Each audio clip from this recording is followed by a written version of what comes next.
আসসালামু আলাইকুম বন্ধুরা, বেঙ্গলি ফুডিজ ডায়েরিতে আপনাদের স্বাগত। আজ আমি বিকালের নাস্তার জন্য মজাদার রেসিপি নিয়ে চলে এসেছি। তো চলুন শুরু করা যাক। প্রথমে 2 কাপ রুলাটা নিয়েছি, তারপর স্বাদ মতো নুন আর কিছুটা জোয়ান হাতে ঘষে তাতে দিয়েছি। সব উপকরণ একসাথে ভালোভাবে মেখে নেব।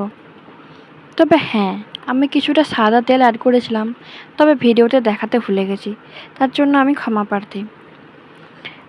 তারপর গরম জল অল্প অল্প করে দিয়ে ভালো করে মেখে নেব।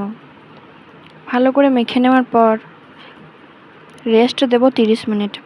একটা কড়াই নেব, কড়াই নিয়ে তাতে একটু অল্প তেল দেব, তারপর আদা কুচি রসুন কুচি দেব।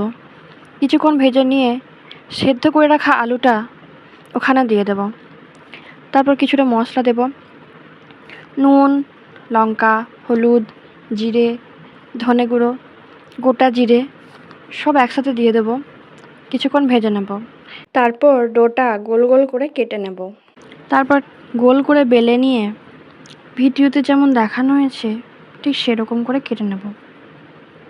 তারপর অল্প করে পুর নিয়ে লেচির ওপরে দিয়ে ভিডিওতে যেমন দেখানো হয়েছে সেরকমভাবে রোল করে নেব। তারপর অল্প আঁচে সবগুলো ভেজে নেব। ভাজা হয়ে গেলেই তৈরি আমার আজকের মজাদার স্ন্যাক্স।